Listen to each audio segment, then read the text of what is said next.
We're really excited to be sharing today some information about Louis Carlos Bernal and an upcoming Louis Carlos Bernal exhibition at the Center for Creative Photography in Tucson, Arizona. My name is Becky Senf. I work as Chief Curator at the Center for Creative Photography, or CCP, in Tucson. And I'm going to give just a very brief introduction about the CCP and about our Bernal archive. And then my colleague Denise Brito is going to talk about a companion exhibition that relates to the Bernal archive and exhibition. And then our great guest curator Elizabeth Ferrer is going to talk about Bernal and his significance, his context, and a little bit about the exhibition. We'll then toss back to Denise, who will tell us about educational resources in conjunction with the show that educators can use to work with this exhibition in their courses. And then we'll have a Q&A period where people can ask questions. So I'll go ahead and get started. The Center for Creative Photography is a nearly 50-year-old institution. We were founded in 1975 by photographer Ansel Adams and then university president John Schaefer.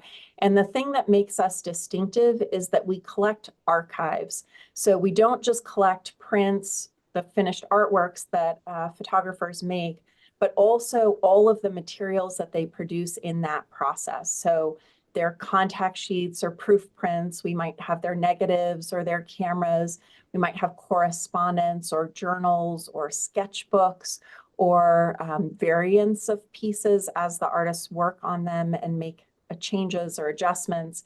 And so we are a research center where people come to do research, both about photography and this particular medium, but also all the subjects that get caught and recorded in the course of photography. And our emphasis is North American photography, primarily of the 20th century, but also we have materials from the 19th century and lots of materials from the 21st. The Bernal archive came to the CCP in 2014 when his daughters gave material that he had produced in the course of his professional career. Now, the center had already been purchasing works by Bernal as early as the late 1970s. So he was a photographer working in Tucson at that time, and we were purchasing works as he was making them, building a Bernal collection for the Center for Creative Photography. But after we acquired that archive in 2014, we went through a process of applying for a big grant so that we could hire a guest curator, produce a publication, and a major traveling exhibition. And so we're finally arriving at that moment 10 years later where we are publishing the book. It's co-published by the CCP and Aperture Press.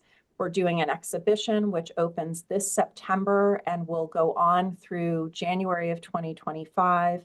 And we're really excited to be sharing this culmination with you all. I do want to also mention that we're working with a community advisory group.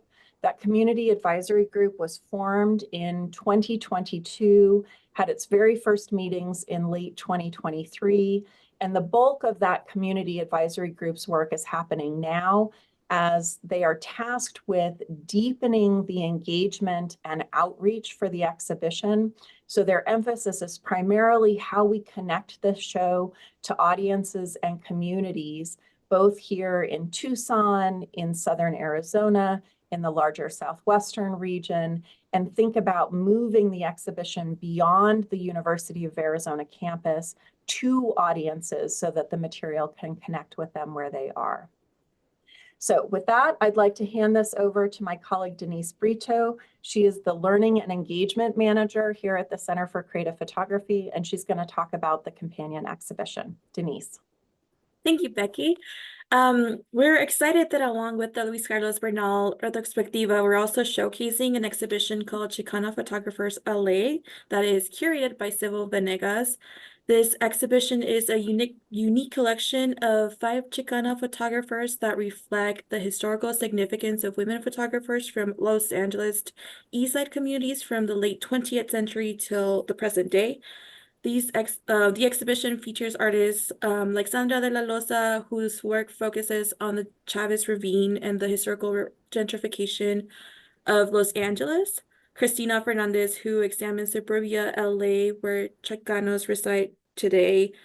Amina Cruz, who looks at today's LGBTQ community and how they navigate society. The fourth artist is Star Montana, whose work focuses on migration from Mexico to California and family diaspora. And lastly, we have Laura Aguilar, that she documents the artist community when the Chicano artist was exploding. The exhibition will be accompanied by the voice of Raquel Gutierrez, who will be responding to the exhibition through poetry and commentary as a person from LA living in Tucson. So this exhibition will run from September 26th, or sorry, the 28th to February 15th. Muted. You'd think by now we would all know. Thanks for that, Denise. And we're going to hear more from Denise after Elizabeth's presentation to talk more specifically about the educational opportunities in conjunction with this show. But right now, I'd like to introduce Elizabeth. Elizabeth Ferrer is a writer, curator, and arts activist. She is former vice president of contemporary art at BRIC in Brooklyn, New York. She is the author of Latinx Photography in the United States, A Visual History, which is from University of Washington Press and was published early in 2021. She is also the author of a Lola Alvarez Bravo monograph that was published in 2006, also from Aperture Press. She was born and raised in East Los Angeles and went to the East Coast for undergraduate and graduate school. She studied art history at both Wellesley in the Boston area and Columbia University in New York. Elizabeth is curator of this Bernal exhibition, and it opens this September at the Center for Creative Photography in Tucson. And before I hand it over, I just want to personally say that when I watched Elizabeth's February 2021 Zoom with the Whitney about her Latinx photography in the United States book, I had this slow sense of hope that she might be the perfect scholar for our Bernal project, which we were at that point just looking to find our guest curator. And each successive meeting, conversation, and step in the process has just made me more grateful to be working with her. So with my deep appreciation, I'll turn it over to Elizabeth Ferrer. Well, thanks so much, Becky and Denise. I'm really excited to have the opportunity to talk to you about Bernal. It's a project that I've now been working on for a few years, and it's so exciting to see this coming into fruition. I'm just taking a moment to share my screen with you. Okay, there we go. Okay, so what I want to do in the time allotted is to give you some background on Louis Carlos Bernal. You see his years there, 1941 to 1993. I'll discuss some of his main bodies of work, certainly not everything. You'll have to come see the show and get the book to see more, but we'll talk about some of the highlights. And then I'll share some specifics about the show and the overall project. So let me start by delving into his life. He's very much a person from Arizona. He grew up in Tucson, he was born in Douglas, grew up in Phoenix, and then moved to Tucson where he had his entire career. When he was born in 1941, he was born into a poor family. His father was a boilermaker working with the nearby copper mines, and his mother was a maid. They ultimately rose to a somewhat more comfortable middle-class existence when the family moved to Phoenix when Bernal was about 6 years old. And it wasn't really the poverty that impacted his life so much, because it's clear from everything that I've heard and read, it was a close family. They were strivers. They had a great pride in education and culture. But it was really from the outside world. It was really what was going outside the family's home. The racism, incidents of racism that he experienced, that he saw around him, especially in Tucson, especially in Phoenix in the 1960s. That left a mark on him. That left him with an insecurity that I think that he lived with throughout his life. Nevertheless, he was a good student. He thought at first that he might study Spanish. He eventually decided that his true love was art. He attended college in Phoenix and then received an MFA in photography from Arizona State University. After military service, he moved with his new wife to Tucson. He had been hired to launch the photography department, and he at Pima Community College. So that takes us to 1972, 1973. He spends the rest of his career in Tucson, and it's Tucson where he really begins to become an artist. He had chosen photography, but he didn't want to use it as sort of a documentarian or as a journalist. He wanted really to create art with photography. So early in his career, he was drawn to a lot of experimental modes that were going on that, if you looked at the photo magazines of the period, there was all sorts of constructed photography, darkroom manipulation, more conceptual type work. And he went through all of that. And we'll show a few examples in the show. But at a certain point, he decided that that's not what he was going to do. He had this growing consciousness of himself as a Chicano. In other words, not a Mexican American who would strive to fit in. And I would say he was that type of person earlier on. But with the rise of the Chicano civil rights movement, he had this just really deep cultural consciousness. And he wanted to use his photography to think about, explore what it was to be a Chicano. What was his identity on his own terms as a Chicano? So he moved away from all this experimentation, which was really hard for him because it was that kind of work that was being labeled as art photography in those days. But he decided he was going to portray his own people and that he would be the very first Mexican American to photograph his community in a creative way, not ethnographically, not as documentation. He also talks about wanting to use his photography as a bridge to a broader world. This world that in his experience did not hold Mexican Americans in very high esteem. I want to read a statement by Bernal that acted as a kind of manifesto for him throughout his career. He wrote this in the mid-1970s. During the physical move to Tucson, he wrote, I also began a spiritual move back to the barrio and a new attitude toward life, Chicanismo. Mexican American is the term used to describe a person who is American by birth, but whose cultural soul derives from Mexico. This dual reality has been a burden which has clouded our identity. To be Chicano means to be involved in controlling your life. Chicanismo represents a new sense of pride, a new attitude, and a new awareness. The Chicano artist cannot isolate himself from the community, but finds himself in the midst of his people, creating art for the people. My images speak of the religious and family ties that I have expressed as a Chicano.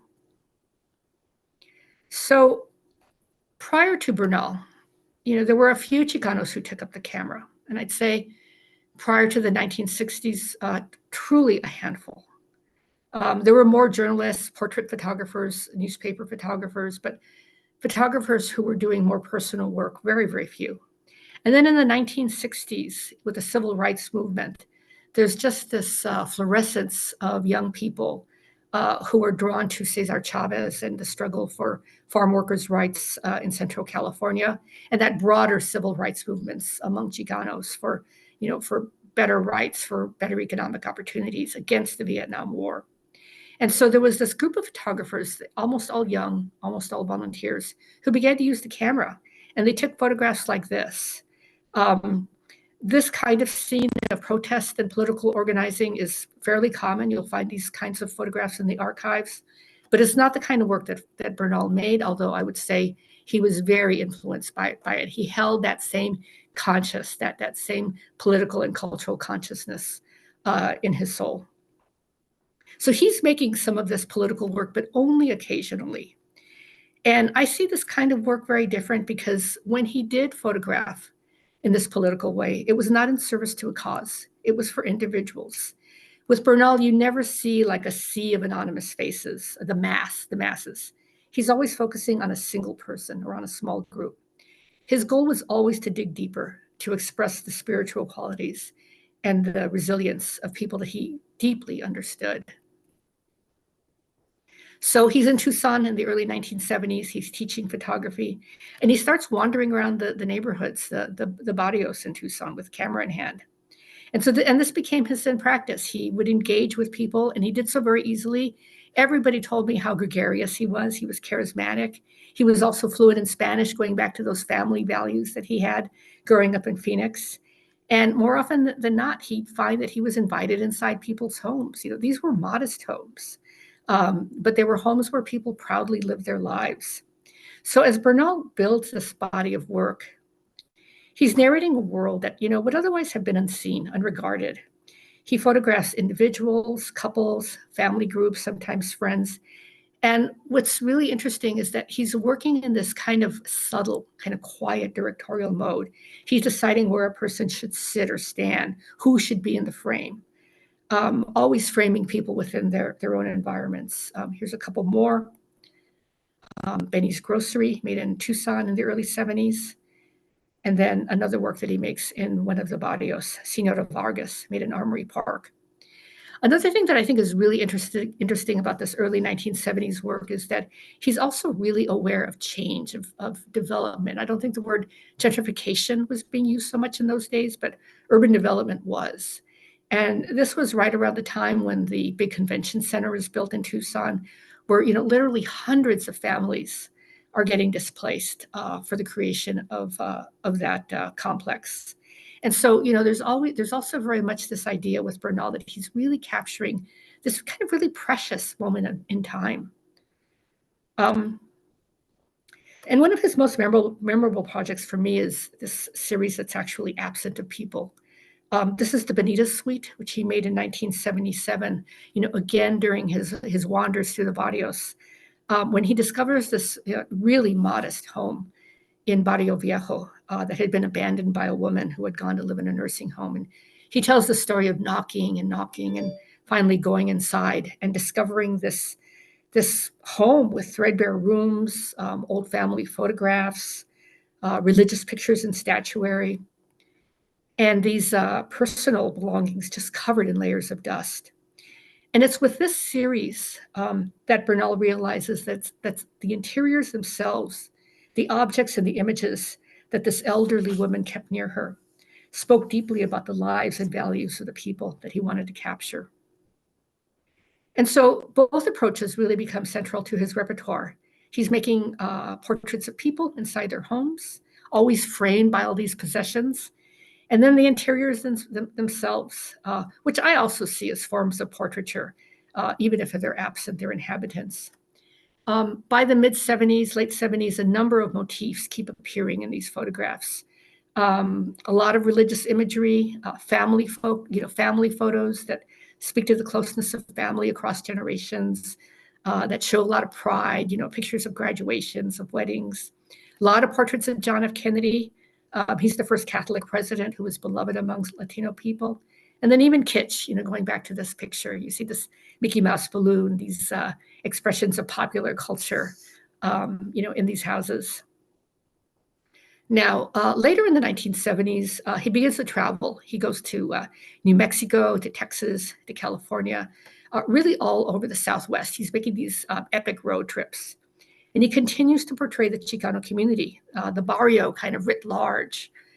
And while he continues to work inside homes, this becomes a mainstay for him. He's also photographing wherever people congregate, like in these two photographs. This one is El Gato, which he made in a really tiny town near the New Mexico border, Ganadillo, New Mexico. And then this portrait of Albert and Lynn Morales that he made in Silver City, New Mexico, a year earlier. Another really significant aspect of Bernal that really hasn't been delved into much is his turn to color in the late 1970s. That's so common now. We don't really think much of it. We all photograph in color with our smartphones. But in that time, in the 1970s, and this is really the kind of waning period of this, but still in that time, artistic photographers really believed in the sanctity of the black and white print. That was kind of considered a fine art photograph. Bernal himself was a master black and white photographer, but he was one of the few who disrupted that ethos. He wanted to use color because he saw it not only as a descriptive tool, but as a means of deepening the psychological impact of his portraits. And this became a hallmark of his practice. And we're really going to talk about that in the exhibition. Here's a couple more of his color photographs. Martinez Brothers in a candy store made in Douglas, his hometown, where he often went back to visit family, and a photograph in this untitled work from 1978 of a couple again. We see the John F. Kennedy portrait that they've taken outside of their home to show us. So another thing that we're really going to talk about in the show that is of great interest to me is his work in Mexico. You know, I had done that work of Lola Alvarez Bravo, the great Mexican photographer, who actually Bernal knew. He went to Mexico really early on in the early 60s as a student when he thought that he might become a Spanish teacher. But he really went back professionally in the 80s. There were these big convenings, very important conferences of Latin American photography that took place in the 80s, 2 in Mexico City and 1 in Havana. He was invited to take part in all 3. He took part in panel discussions. He exhibited his work and he gave workshops. He actually gave workshops in the zone system, which Ansel Adams developed. So kind of this interesting CCP, Ansel Adams connection. These were really important events for Bernal for a number of reasons.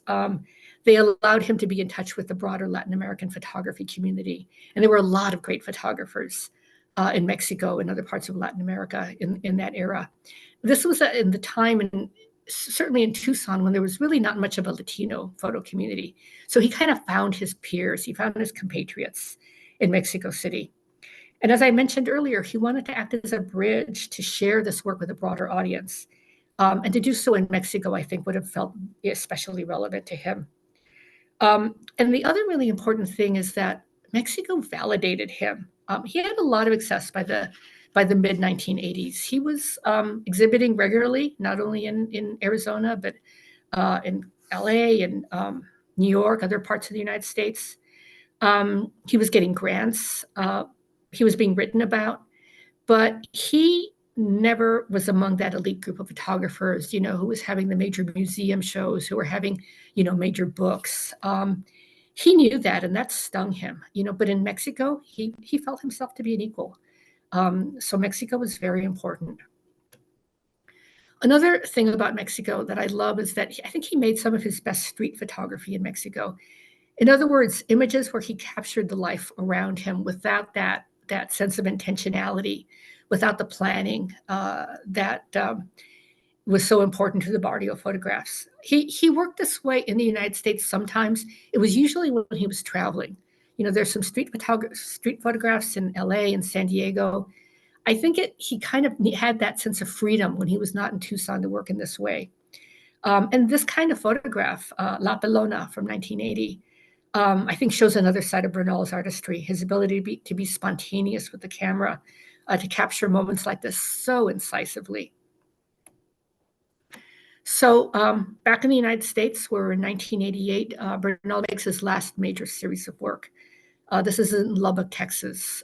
He had been invited by Texas Tech University to make a series of photographs of the Mexican-American community. And then that turned into an exhibition that they had at their museum. And I think here we see Bernal in full command of his creativity and his technical skills. His companion at the time told me that he worked quickly. I get the sense that by this point in time, he knew what he wanted to get. He was familiar with these communities, and he just had a sense of what he was going to capture. And what he gives us is this really textured view of the diversity of Latinx identity. And this isn't a community that he was not familiar with. You know, he hadn't really made very many photographs in Texas prior to this, with the exception of El Paso. I'll show you a couple more. These are all made in Lubbock in 1987, 1988. So that takes us to 1989. Bernal's story ends tragically. He was riding his bike to Pima College when he was struck by a car. It was a very serious accident. He entered into a coma from which he never awoke, and he died almost 4 years on his 52nd birthday in 1993. And as Becky mentioned, the family later donated the archive, his prints, negatives, contact sheets, ephemera, and it took to process and catalog all that, but it takes us to the present moment. But before I turn that over to Denise, there's just kind of one point I want to make about Bernal, and that's kind of his importance over this entire arc of a career, which, actually is quite brief. It's only the 1970s and 80s. He is known as the father of Chicano photography, and as I mentioned, he's the first Chicano fine art photographer. I think that Bernal seemed to innately understand how photography could be a powerful tool in affirming the value of individuals and communities that lack visibility and agency. While others might have seen people who were unremarkable or of lesser value, Bernal found such resilience and dignity. In my mind, his work constitutes a Chicanx imaginary, a worldview absent of discrimination and marginalization. Chicanos are at the center of this world.